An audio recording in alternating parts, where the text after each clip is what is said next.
اللہ ذوالجلال والاکرام نے ارشاد فرمایا یا ایھا الذین آمنوا کتب علیکم الصیام، اے ایمان والو تم پر روزے فرض کیے گئے ہیں، کما کتب علی الذین من قبلکم، جیسے ان لوگوں پر فرض کیے گئے جو تم سے پہلے تھے، لعلکم تتقون، تاکہ تم سب پرہیزگار بنو، متقی بنو، ایاما معدودات، یہ روزے گنتی کے چند دنوں کے ہیں۔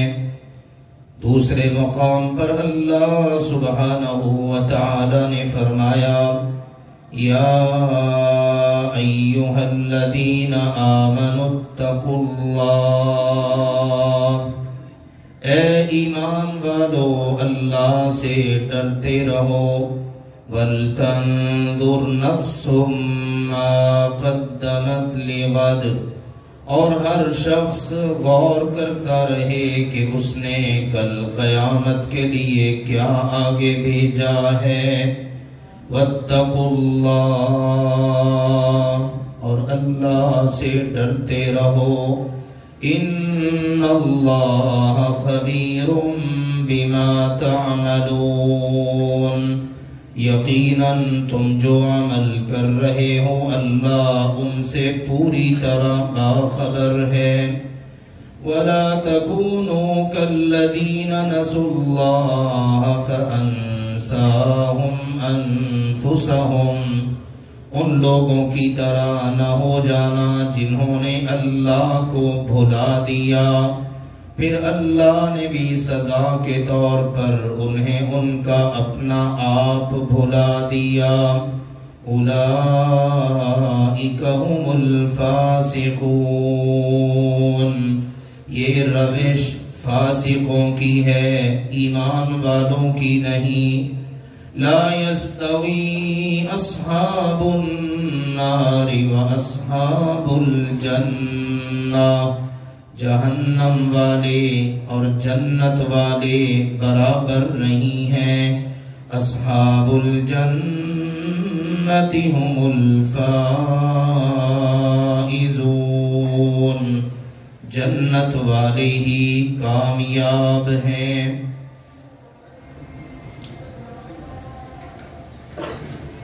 اللہ ذوالجلال والاکرام کے فضل و کرم سے رمضان المبارک جیسے عظیم مہینے کی آمد ہے۔ یہ تو اللہ کو معلوم ہے کہ اس نے کس کو یہ سنہری موقع عطا کرنا ہے، لیکن ایمان والے امید لگائے بیٹھے ہیں اللہ کے فضل و کرم سے کہ وہ عظیم مہینہ سایہ فگن ہونے والا ہے، کہ جس کے اندر ہمیں اپنے گناہوں کو بخشوانا ہے، نیکیوں میں اضافہ کرنا ہے، جو کمی ہے اس کو دور کرنا ہے، اور اللہ کے فضل و کرم سے فرائض، سنن، نوافل، بدنی، مالی، زبانی، قلبی، ہر طرح کی عبادات کر کے اپنے رب کو راضی کرنے کی سرتوڑ کوشش کرنی ہے۔ یقیناً ایسے ہی لوگ کامیاب ہیں، کامران ہیں۔ سلف صالحین رحمہم اللہ اجمعین کا طرز عمل کچھ ایسا ہی ہوا کرتا تھا۔ 6 مہینے پہلے ہی دعائیں شروع ہو جاتی، یا اللہ ہمیں ماہ مبارک عطا کر دینا۔ 1-2 دن پہلے نہیں، 6 مہینے پہلے سے دعائیں، التجائیں، گڑ گڑانا، اللہ سے مانگنا کہ یا اللہ زندگی گزر رہی ہے، اس سال کا رمضان ہمارے نصیب میں کر دینا، اس لیے کہ ان کو اس مہینے کی قدر و قیمت کا پتہ تھا۔ انہیں اندازہ تھا یہ کس قدر عظیم مہینہ ہے، کس قدر مبارک مہینہ ہے، اور جس کے لیے اللہ ذوالجلال والاکرام بڑے شاندار قسم کے انتظامات فرماتا ہے۔ اور اللہ کے پیارے نبی سیدنا محمد کریم صلی اللہ علیہ وآلہ وسلم نے اپنی احادیث مبارکہ میں اس کی ایک جھلک پیش فرمائی۔ ایک حدیث مبارک میں آپ علیہ السلام کا یہ عالی شان ارشاد مبارک ہے۔ آپ نے فرمایا میری امت کے لوگو اذا اتاکم رمضان، جس وقت تمہارے پاس رمضان آتا ہے تو یہ کیسا مہینہ ہے؟ یہ رمضان اپنے کلمات سے، اپنے حروف سے، اپنے ورڈ سے ہی بتا رہا ہے۔ رمض مطلب کیا ہے؟ جلا دینا۔ رمضان وہ مہینہ جو گناہگاروں کے گناہوں کو جلا کے راکھ کر دیتا ہے، وہ مہینہ۔ تو فرمایا اتاکم رمضان، تم پر آ رہا ہے مہینہ رمضان کا۔ فرمایا شہر مبارک، یہ مہینہ بڑا ہی مبارک ہے۔ سال بھر کے 12 مہینوں میں سے مبارک مہینہ، برکتوں والا، رحمتوں والا۔ اور ارشاد فرمایا نبی کریم صلی اللہ علیہ وآلہ وسلم نے فرض اللہ عز وجل علیکم صیاما، اللہ عز وجل نے مسلمانوں تم پر اس کے روزے فرض کر دیے ہیں۔ تم نے دن کا روزہ رکھنا ہے، جو ہدایات دی جائیں، تعلیمات دی جائیں، اس کے مطابق اپنا روزہ پورا کرنا ہے۔ اور روزہ چونکہ ہم نے رکھنا شروع کرنا ہے اللہ کی توفیق سے، 1 دن 2 دن بعد، تو روزہ کیا ہونا چاہیے؟ اس کی روح کو ابھی سے جان لیجئے اور سمجھ لیجئے اور اس کے مطابق عمل کیجئے۔ روزہ نبی اکرم صلی اللہ علیہ وآلہ وسلم نے فرمایا، بتایا اذا کان یوم صوم احدکم، میری امت کے لوگوں جس دن تم میں سے کسی نے روزہ رکھا ہو، فلا یرفث ولا یسخب، اب اس نے روزہ رکھ کر کوئی غلط بات اور غلط کام نہیں کرنا۔ آج یہ سبق میرے عزیزوں ہم سب یاد کر لیں، اور اپنے روزے کو روٹین کا روزہ نہیں بلکہ اپنے روزے کو اس طرح کا روزہ بنائیں کہ اس کے اندر باقاعدہ یہ رنگ نظر آئے۔ اور یہاں تک فرمایا اس نے تو پہل کرنی نہیں ہے، کسی پر زیادتی کرے، کسی کو تکلیف دے، کسی کا نقصان کرے اور اپنے عمل کو برباد کرے، اپنی زبان سے، اپنے عمل سے، اس نے تو کرنا ہی نہیں، کیونکہ اس کو پتہ ہے باقی روزے تو چلو نفل ہوتے ہیں، یہ فرض روزہ ہے میرا، اور اس روزے کی بدولت میں نے بڑا بلند مقام پانا ہے، میری منزل بڑی اونچی ہے، میرا مقام بڑا بلند ہے، میں نے پہنچنا بہت دور ہے، اس کے لیے مجھے کچھ چاہیے، اور مجھے جو چیزیں چاہیے ان میں ایک چیز ہے روزہ۔ اور روزہ میرا کیسا ہو؟ نبی پاک صلی اللہ علیہ وسلم نے فرمایا نہ تو غلط کہنا ہے نہ غلط کرنا ہے، حتیٰ کہ انصابہ احد او قاتلا، اگر کوئی اور اس کے ساتھ غلط کر دے، غلط کہہ دے، لڑ پڑے، گالی دے دے، تو اس کو جواب میں کہے بھائی ان امرؤ صائم، بھائی میرا تو روزہ ہے، میں تو بھائی روزے دار ہوں، زیادتی میں بھی کر سکتا ہوں لیکن نہیں کروں گا۔ یہ ہے میرے عزیزو روزہ نگاہ رسول میں صلی اللہ علیہ وسلم۔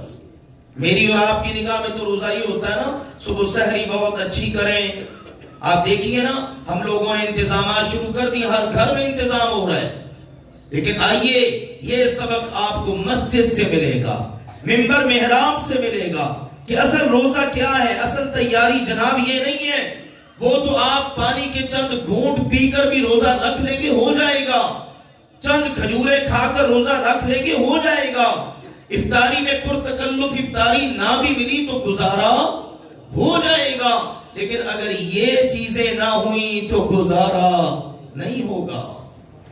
اور شاید ابھی ہمیں اندازہ نہیں، وقت جب پڑے گا پھر اس وقت گزارے کا اندازہ ہوگا، اوہو جو میں نے روزہ رکھا تھا. فرمایا نبی اکرم صلی اللہ علیہ وسلم نے، کم من صائم لیس لہ من صیام الا الظما. قیامت کے دن بڑے روزہ دار آئیں گے لیکن ان کے روزوں میں جان نہیں ہوگی، نامہ عمل میں روزوں کا نام و نشان نہیں ہوگا. بس دنیا میں جو بھوک پیاس برداشت کرنا تھی کر لی. آؤ میرے عزیزو، رمضان سے پہلے پہلے ہم اپنا ذہن ٹھیک کریں، اپنی نیت کو درست کریں، رمضان کے روزے بہترین گزارنے کی کوشش کریں. یہ مین نقطہ ہے. انشاءاللہ گاہے گاہے ان چیزوں کی خطبات میں دروس میں یاد دہانی ہوتی رہے گی، لیکن آج سننے والے ہم سب اللہ کی توفیق سے اس بات کا عزم کریں، اللہ تیرے نبی نے جو بتایا میں روزہ اسی طرح کا رکھوں گا. روزہ رکھ کر اب غلط کرنا نہیں ہے، غلط کہنا نہیں ہے. آپ اچھے اچھے کام کیجئے، آپ نیکی والے کام کیجئے، آپ اپنے روزے کو بہترین بنائیے، آپ اپنے رب کو خوش کیجئے، آپ نیکیوں کو سمیٹیے. تو فرمایا اللہ ذوالجلال والاکرام نے اس ماہ مبارک کے روزوں کو مسلمانوں پر فرض کر دیا ہے. اور اس ماہ مبارک کا پروٹوکول کتنا ہے، یہ کتنا مبارک مہینہ ہے. فرمایا تفتح فیہ ابواب الجنہ. ایک حدیث میں آتا ہے اذا دخل رمضان، جیسے ہی رمضان داخل ہوتا ہے اعلان ہوا لو جی چاند نظر آ گیا ہے، سورج غروب ہو گیا، چاند نکل آیا. اب ادھر زمین پر چاند آسمان سے اپنی نورانی کرنیں بکھیرتا ہے، نکلتا ہے، پہلے ہی کا چاند ہوتا ہے. اور ادھر جیسے ہی رمضان داخل ہوا تفتح فیہ ابواب الجنہ، اللہ تعالی جنت کے سارے دروازے کھلوا دیتا ہے. فلم یغلق منہا باب، ایک دروازہ بھی بند نہیں رہتا. سبحان اللہ، اللہ کتنا انتظام فرماتا ہے. سارے دروازے جنت کے کھلے، اور دوسری طرف کیا ہے، وَتُغْلَقُ فِيهِ أَبْوَابُ الْجَحِيمِ، جہنم کے سارے دروازے بند. تالا لگا دو جہنم کو. 11 مہینے بہت بھڑکتی رہی ہے، لیکن اب 1 مہینے کے لیے اس کو بند کر دو. سبحان اللہ، کتنا مبارک یہ مہینہ ہے. اور فرمایا جہنم کا کوئی ایک دروازہ بھی کھلا نہیں رہنے دیا جاتا، سارے بند. اگلی بات، یہ تو چلو جنت جہنم کی بات ہے نا. اب ہمارے کرنے کا کام، ہمیں تو پہلے بتایا روزے تم پر فرض ہیں، وہ جی روزہ رکھ لیں. دیکھیں شیطان کا بیڑا غرق ہو، شیطان یہ کروا لیتا ہے، شیطان وہ کروا لیتا ہے، نماز میں آ کے بھی تنگ کرتا ہے، فلاں معاملہ ہے، وہ فلاں نیکی کرنے نہیں دیتا.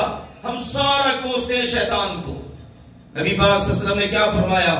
آپ نے فرمایا وَتُغَلُّ فِيهِ مَرَدَةُ الشَّيَاطِينَ، جیسے ہی رمضان شروع ہوتا ہے سرکش شیطانوں کو جکڑ دیا جاتا ہے،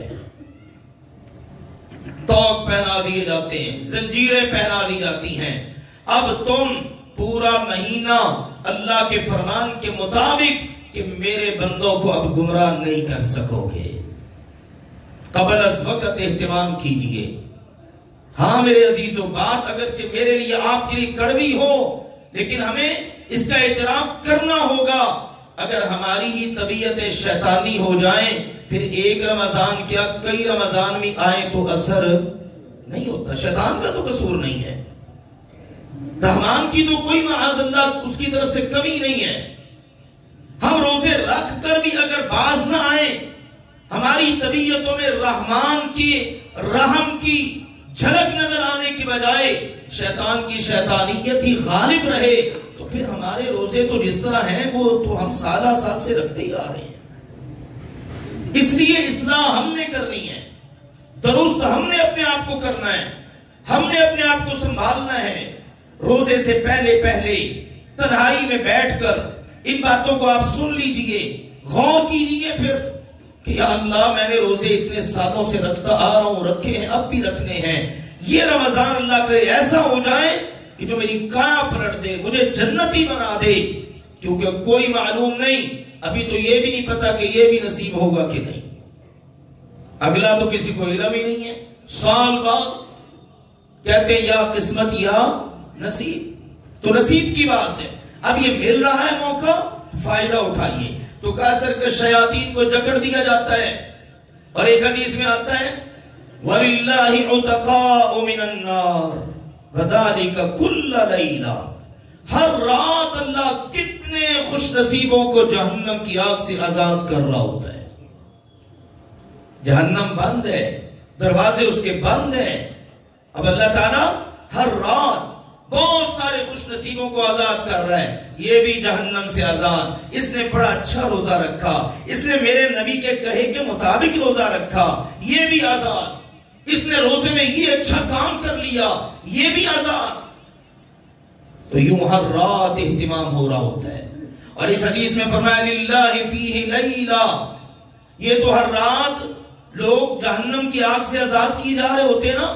ابھی آخری عشرے میں ایک رات اللہ کے لیے ایسی بھی آتی ہے خیر من الف شہر، کہ وہ ایک رات اکیلی ہی 1000 مہینوں سے بہتر ہوتی ہے. سبحان اللہ، کیا مبارک مہینہ ہے یہ رمضان کا. ارشاد فرمایا نبی اکرم صلی اللہ علیہ وسلم نے من حرم خیرہا فقد حرم. میری امت کے لوگوں اتنا انتظام ہونے کے باوجود بھی اگر کوئی محروم رہ گیا، اس نے رمضان کی قدر ہی نہ کی.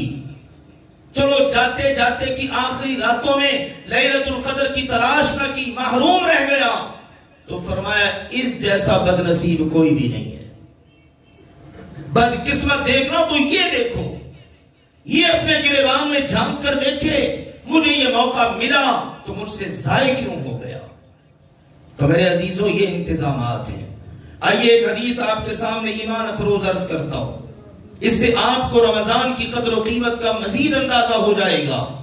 اور اللہ سے التجا بھی کریں، اللہ ہمیں جو موقع تو عطا کرے بھرپور عطا کرنا، صحت کی، ایمان کی، سلامتی کے ساتھ اس سے بھرپور مستفید ہونے کی توفیق عطا فرما دینا.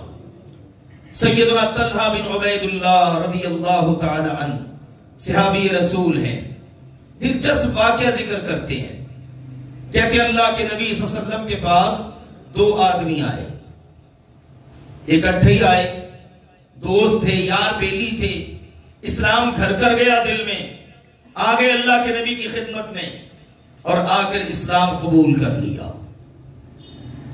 اسلام قبول کیا، اب زندگی اسلام والی شروع.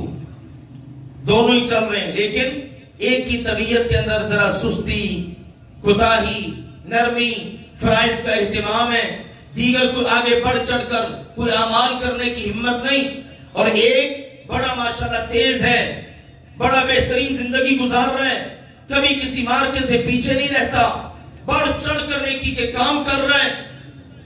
اللہ تعالیٰ کی قدرت، یہ جو بڑھ چڑھ کر نیکی کے کام کرنے والا یہ ایک غزوے میں جام شہادت نوش کر گیا. اور دوسرا جو اس کا ساتھی تھا اکٹھے ہی اسلام قبول کیا ہے، وہ دوسرا ساتھی زندہ رہا. اور زندہ رہا اس کے بعد پورا 1 سال، پورا 1 سال گزرا. اللہ کی قدرت کے اس کو تبھی موت آ گئی. پہلے والا شہادت کی موت پر شہید ہے، وہاں فائز ہے، اور یہ دوسرے والا تبھی موت، لیکن سال گزارا اس نے. سیدنا طلحہ رضی اللہ تعالیٰ عنہ کہتے ہیں اس کی وفات کے بعد مجھے خواب آتا ہے.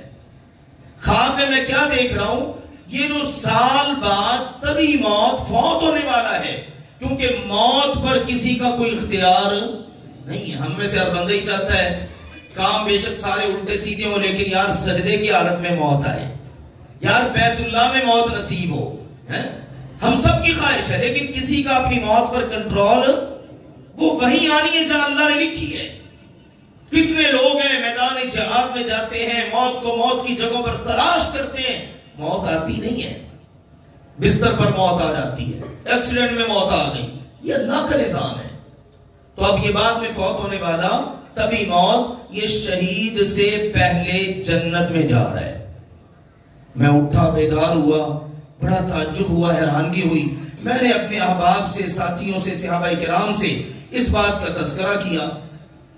بات پہنچ گئی اللہ کے پیارے نبی سیدنا محمد کریم صلی اللہ علیہ وآلہ وسلم تک.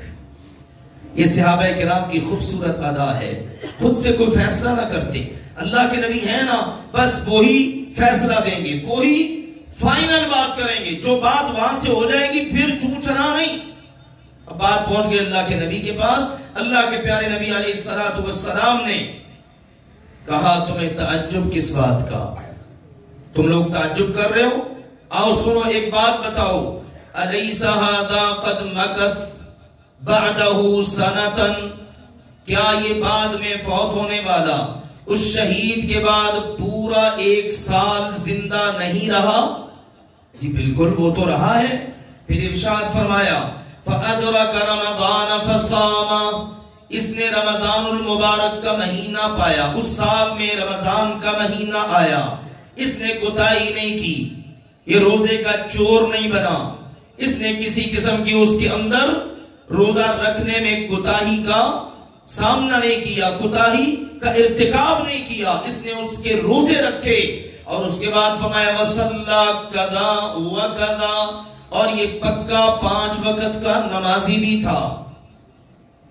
یہ نہیں تھا کہ رمضان آیا تو اس نے نماز پڑھنا شروع کر دی. یہ رمضان کا ہی نمازی نہیں تھا بلکہ پورے سال کا نمازی تھا. سمجھ رہے ہیں نا جی آپ بات کو؟ دیکھیں نا ہمارے کتنے مسلمان ہیں جو صرف رمضان میں نماز پڑھتے ہیں. چلو آگے یہ تھا کہ پورا رمضان پڑھ لی، اب تو یہ ہے پہلے چند دن پھر آخری والے چند دن. ایمانداری سے بتائیے یہ چکمہ کس کو دیا جا رہا ہے؟ اللہ کو دیا جا رہا ہے نا. یا اللہ تو نے تو پورا رمضان ہمیں دے دیا، اب تو شیطان بھی بند ہے، دروازے جہنم کے بھی بند ہیں، جنت کے کھلے ہیں، لیکن ہم نہیں ٹھیک ہو سکتے. آؤ میرے عزیزو اصلاح کریں، پوری زندگی کے 5 وقت کے نمازی بنیے. اللہ تعالیٰ نے رخصت دی ہے، چلو، اور بڑی کمال، اتنی عظیم عبادت، رخصت بھی کمال کی. کھڑے ہو کر نہیں پڑھ سکتے، بیٹھ کے پڑھ لو، بیٹھ کے نہیں لیٹ کے پڑھ لو، جیسے آسانی ویسے پڑھ لو. وضو کرنے کی طاقت نہیں، تیمم کر لو، اور اگر سفر میں ہو تو قصر پڑھ لو. یعنی کتنی رخصتیں آپ کو مل گئیں. روزہ ہے تو اس میں بے شمار رخصتیں، تو پھر اس کے باوجود بندہ کوتاہی کرے. فرمایا اس نے پورا سال پایا، رمضان آیا اس کے روزے رکھے، 5 وقت کا یہ نمازی تھا. اور فرمایا نبی اکرم صلی اللہ علیہ وسلم نے سجدتن فی السنہ، یہ الفاظ ہیں حدیث کے، پورا سال یہ نماز پڑھتا رہا، کوئی نماز اس نے نہیں چھوڑی. پھر اس کے بعد آپ نے جو بات فرمائی وہ ذرا توجہ سے سنیے. آپ نے فرمایا فَلِمَا بَيْنَهُمَا أَبْعَدَ مِمَّا بَيْنَ السَّمَاءِ وَالْأَرْضِ، طلحہ تم نے تو صرف یہ دیکھا ہے بعد میں فوت ہونے والا طبی موت شہید سے پہلے جنت میں جا رہا ہے.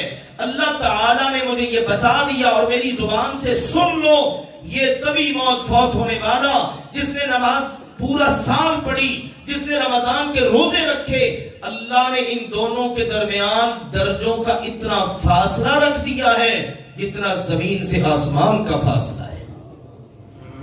یہ ہے رمضان میرے عزیزو. آئیے وقت قریب ہے، بڑی تیزی سے گزر رہا ہے. کل نہیں تو پرسوں انشاءاللہ ہمارا روزہ ہے، تو ہم عزم کریں ہمارا روزہ اس طرح کا ہو. میں نے تھوڑا سا آپ کو اس کا ذکر کیا ہے، باقی باتیں انشاءاللہ دروس میں، فجر کے دروس میں ہوں گی اللہ کی توفیق کے ساتھ. روزے کی حالت کے اندر کن چیزوں کی رخصت ہے، کن چیزوں کی رخصت نہیں ہے، کیا ممنوعات ہیں، کیا چیزیں حرام ہیں، کن سے بچنا ہے، یہ سارا تذکرہ ہوگا. تو انشاءاللہ ہم نے پوری کوشش کرنی ہے. اللہ کے نبی صلی اللہ علیہ وسلم کی ایک حدیث میں یہ بات ہے ان اللہ فرض علیکم صیاما، یہ رمضان جو ہے نا اس کے دن کے روزے اللہ نے فرض کیے ہیں. تو جناب رات کے قیام کا کیا کریں؟ فرمایا وَسَنَنْتُ لَكُمْ قِيَامًا، میں نے تمہارے لیے اس کی راتوں کے قیام کو سنت قرار دیا ہے. اور نبی پاک سے محبت کس کو ہوگی؟ جس کو سنت سے محبت ہوگی، جس کو آپ فرماتے ہیں من احب سنتی فقد احبنی، میں اور عام ہم سے آپ کو محبت ہے اللہ کے نبی؟ جی بالکل ہے۔ آپ فرماتے ہیں جس کو میری سنت سے محبت ہے اسی کو مجھ سے محبت ہے۔ اور ہمارے پیارے نبی کی سنت کیا ہے؟ آپ تو پورا سال رات کا قیام کرتے، یہ قیام اللیل عشاء کے ساتھ ہی رکھ دیا امت کو چلو آسانی ہو جائے۔ پھر وہ فرض کا ڈر تھا کہ آپ نے 3 رات پڑھائی لیکن آپ نے ختم نہیں کی، آپ نے جماعت کو ختم کیا صرف اس خدشے کے پیش نظر کہ کہیں تمہارا شوق دیکھ کر اللہ رات کا قیام بھی فرض نہ کر دے۔ پھر صحابہ کرام کا اجماع ہوا، دور فاروقی میں سیدنا عمر رضی اللہ عنہ کے دور میں سب نے با جماعت نماز ادا کی کہ اب تو وہ خدشہ فرضیت کا ختم ہو چکا ہے۔ لیکن اللہ کے نبی کی حدیث ہے کہ سننت لکم قیاما، فرض تو نہیں ہے تو سنت۔ تو فرمایا اس کے قیام کو، رمضان کی راتوں کے قیام کو میں نے سنت قرار دیا ہے۔ فمن صامہ وقامہ خرج من ذنوبہ کیوم ولدتہ امہ، جس نے دن کا فرض روزہ رکھا، رات کا سنت قیام کیا، اللہ اس کو گناہوں سے اس طرح صاف کر دے گا جس طرح وہ اپنی ولادت کے دن صاف تھا۔ اللہ تعالیٰ اس موقع سے ہم سب کو بھرپور فائدہ اٹھانے کی توفیق عطا فرمائے۔ وآخر دعوانا ان الحمدللہ رب العالمین۔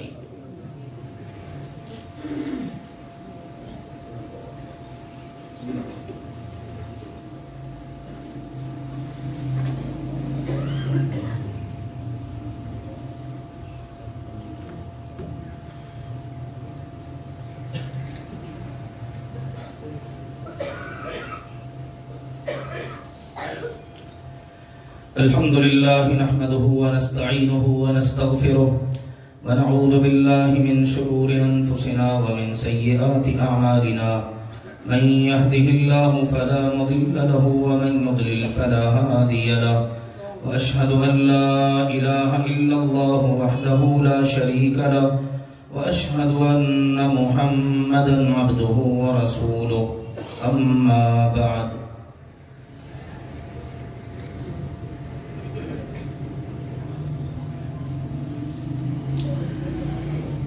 عزیزو، جیسا کہ اللہ کے فضل و کرم سے مبارک مہینہ رمضان المبارک بالکل قریب ہے، ایک تو انشاءاللہ تعالی دعائیں کیجئے کہ اللہ تعالی ہم سب کو ایمان کی اور جسم کی صحت اور سلامتی کے ساتھ یہ ماہ مبارک عطا فرمائے، اور پھر کوشش کیجئے کہ اس کے اندر اللہ کی توفیق کے ساتھ روزے کا اہتمام، اسی طرح سے رات کے قیام کا اہتمام، قرآن کی تلاوت، دیگر نیک اعمال، ان میں اللہ کی توفیق کے ساتھ ہم نے اپنے لیے نیکیوں کا ذخیرہ جمع کرنا ہے، اور یہ نیکیاں ہمارا زاد راہ ہے۔ جس وقت دنیا سے جانا ہے تو پھر یہ زاد راہ کام آنا ہے۔ المال والبنون زینت الحیات الدنیا والباقیات الصالحات خیر عند ربک ثوابا وخیر املا۔ یہ مال، یہ بیٹے دنیا میں ہی رہ جانے ہیں، دوڑ لگی ہوتی ہے، آپ اچھی طرح جانتے ہیں، ہم سارے کے سارے دنیا میں اتنے مگن ہیں، دنیاوی معاملات اس قدر ہمارے قدموں کی زنجیر بن چکے ہیں کہ رمضان میں بھی ہمیں یہی فکر ہوتا ہے کہ یار یہ سیزن ہے۔ دیکھو میرے عزیزو، دونوں طرح کا ہی سیزن ہے، نیکیوں کا بھی سیزن ہے اور مال جمع کرنے کا بھی سیزن ہے۔ یہ نہیں میں کہتا کہ آپ دکان پہ نہ بیٹھیں، آپ اپنا کام کاج نہ کریں، بالکل کریں، لیکن وہ ہے ہماری ضرورت، اور یہ نیکیاں جمع کرنا یہ ہے ہمارا مقصد۔ تو ضرورت کبھی مقصد کے اوپر غالب نہیں آنی چاہیے، لہٰذا انشاءاللہ تعالی رمضان میں بھرپور کوشش کیجئے، نیک اعمال کی طرف توجہ کیجئے۔ یہ آپ کا مرکز اللہ کے فضل و کرم سے یہاں پر آپ کی علم میں ہے، تعلیم و تربیت کا، دیگر خدمت کا ایک پورے کا پورا اللہ کے فضل و کرم سے پروگرام ہوتا ہے۔ انشاءاللہ نماز عشاء 8:15 بجے ہے، نماز عشاء کے بعد قیام اللیل کا انتظام ہوگا، پہلی شفٹ بھی ہے اور دوسری شفٹ بھی ہے، اور احباب اگر چاہیں گے تو انشاءاللہ رات کی آخری گھڑیوں میں تیسری شفٹ کا بھی انتظام اللہ کی توفیق سے ہو جائے گا۔ پھر اسی طرح سحری ہے، اس سے 1 گھنٹہ پہلے انشاءاللہ تعالی اذان ہوگی، جس کا مقصد یہ ہوگا جیسا نبی اکرم صلی اللہ علیہ وسلم نے بتایا کہ لوگ اپنی سحری کی تیاری کر لیں، پھر اذان فجر، اس کے بعد انشاءاللہ تعالی نماز فجر کے بعد انشاءاللہ تعالی تربیتی، علمی اور مسائل کی یاد دہانی اور بیان کے لیے دروس کا اہتمام ہوگا۔ یوں اللہ کے فضل و کرم سے سلسلے انشاءاللہ تعالی چلیں گے اللہ کی توفیق کے ساتھ۔ اس کے ساتھ ساتھ خدمت کے کام ہوتے ہیں۔ فدیے کا بہت سارے احباب نے پوچھا ہے، دیکھو میرے عزیزو، فدیہ جس نے ادا کرنا، جو روزے نہیں رکھ سکتا، اس نے ایک مسکین کے کھانے کی شکل میں فدیہ ادا کرنا ہے۔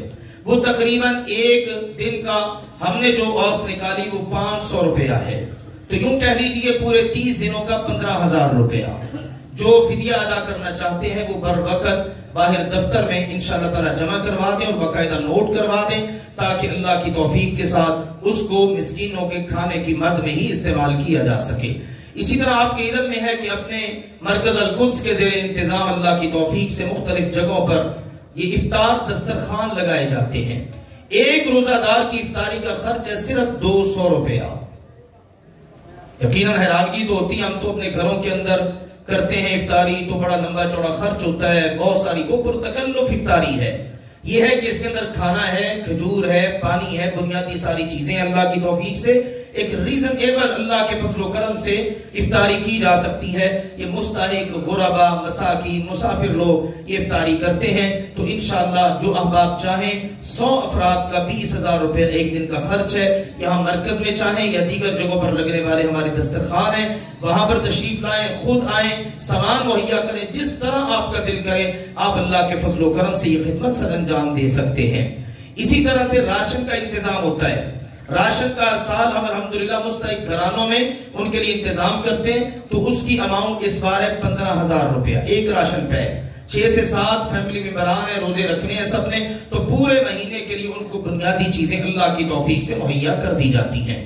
یہ میرے عزیزو چند ایک کام ہیں جو ابتدائی ہیں۔ باقی ماشاءاللہ آپ احباب نے زکوٰۃ ادا کرنی ہے، آپ نے صدقات نکالنے ہیں، ماشاءاللہ یہ سارے لوگوں کا ذوق ہوتا ہے، یہ ہماری قوم کا مزاج ہے۔ دنیا میں سروے ہوا پاکستانی قوم وہ ہے جو ماشاءاللہ صدقات میں، زکوٰۃ میں، یہ ڈونیشن دینے میں سر فہرست ہے۔ تو اپنے ادارے کو آپ نے اللہ کی توفیق سے ہمیشہ کی طرح یاد رکھنا ہے اور سر فہرست رکھنا ہے۔ آپ کو بخوبی علم ہے یہاں پر 2 مدارس ہیں اللہ کی توفیق کے ساتھ، بچوں کا مدرسہ ہے، بچیوں کا مدرسہ ہے۔ اسی طرح بہت بڑی تعداد میں بچیاں آن لائن تعلیم حاصل کر رہی ہیں، شعبہ حفظ ہے، شعبہ کتب ہے، پورا درس نظامی کا سسٹم ہے اللہ کی توفیق سے، عصری تعلیم بھی باقاعدہ دی جاتی ہے، اس کا بھی انتظام ہے۔ یوں اللہ کے فضل و کرم سے ان تمام شعبہ جات کی میں نے چند دن پہلے رپورٹ لی، آن لائن اور آن گراؤنڈ جو طلبہ طالبات ہمارے پاس پڑھ رہے ہیں ان کی تعداد الحمدللہ 1000 سے زیادہ ہے۔ یہ ہمارے رب کا فضل ہے، یقیناً اللہ کام لے رہا ہے۔ اور ان کے لیے پھر آپ کو پتہ ہے کہ اساتذہ، معلمات، پھر عملہ کے لوگ، پھر اخراجات ہوتے ہیں، تو آپ کو پتہ ہی ہے ایک مقامی طالب علم کا خرچ ہے پورے مہینے کا صرف 2000 روپیہ۔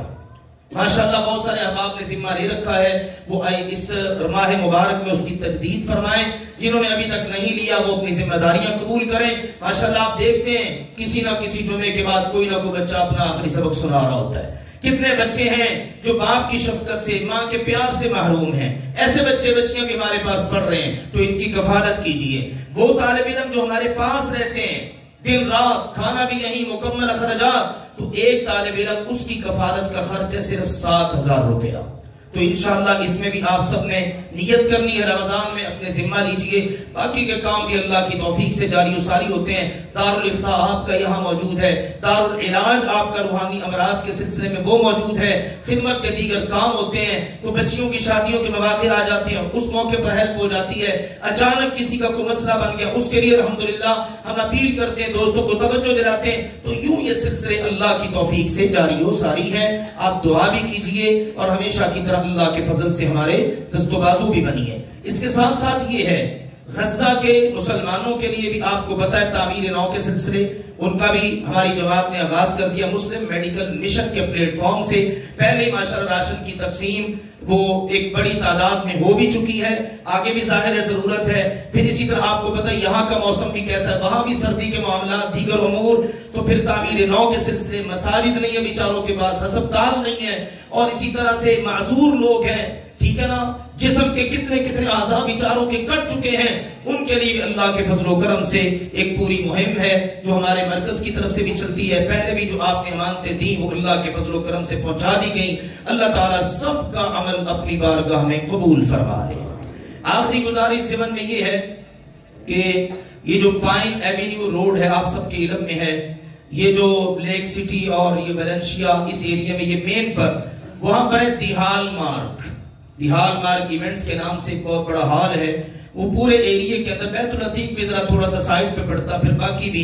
تو الحمدللہ وہاں پر اللہ تعالیٰ نے اس بار نماز تراویح اور قیام اللیل کا موقع دیا ہے. وہاں پر انشاءاللہ العزیز اللہ کی توفیق سے میں نماز تراویح بھی پڑھاؤں گا اور وہاں پر خلاصہ مضامین قرآن کا بیان بھی ہوگا. یہاں پر بھی انشاءاللہ تعالیٰ پورا انتظام ہوگا. وہاں سے قرب و جوار سے جو احباب یہاں تشریف لاتے ہیں یہ آپ کے جاننے والے احباب ہیں, تو ان کو اس کے بارے میں بتائیے تاکہ وہ وہاں پر آئیں اور وہاں قریب میں انشاءاللہ تعالیٰ بھرپور مستفید ہوں. خواتین کے لیے بھی وہاں پر انتظام موجود ہے اور اسی طرح سے بچوں کی تعلیم و تربیت کا بھی انتظام ہوگا. فیملیاں ظاہر آئیں گی, بچوں کو ساتھ لے کر آئیں گے, تو ان کے لیے بھی ہم نے پورا ایک پروگرام اللہ کی توفیق کے ساتھ ترتیب دیا ہے. آخری گزارش میرے عزیزوں, اس رواں ہفتے ہمارے بعض علماء کرام اور محسنین اس دنیا سے تشریف لے گئے. آپ کے علم میں ہوگا شاید ہمارے بہت ہی پیارے محسن محترم حافظ وسیم الدین صاحب, بہت سارے احباب جانتے ہیں حافظ فہیم صاحب کے بھائی حافظ وسیم صاحب کا اپنی ماشاءاللہ ایک بڑا تعارف تھا. اللہ تعالیٰ کا فیصلہ ہے کہ قضاء الہی سے وہ وفات پا گئے. ہم نے ان کا جنازہ پڑھا. اسی طرح ہمارے بہت بڑے شیخ تھے شیخ سعید مرتضیٰ سعیدی صاحب, بہت بڑے بزرگ ماشاءاللہ, اسی دن وہ بھی وفات پا گئے. دور تھے, ہم ان کے جنازے میں شریک نہیں ہو سکے. ابھی انشاءاللہ تعالی نماز جمعہ کے فوری بعد ہم اپنے ان بزرگوں کا غائبانہ نماز جنازہ پڑھیں گے. آپ سارے احباب اس میں ضرور شرکت کریں. علماء کرام کے لیے دعائیں کرنا یہ ہمارے محسن ہوتے ہیں, اور ان کے لیے دعائیں خیر کرنا, ان کے درجات کی بلندی کی دعا کرنا, جہاں ان کے لیے فائدہ مند ہے ہمارے لیے بھی فائدہ مند ہے. اللہ ذوالجلال والاکرام قبول فرمائے اور ہم سب کے تمام فوت شدگان کی اللہ مغفرت فرمائے. وآخر دعوانا ان الحمدللہ رب العالمین.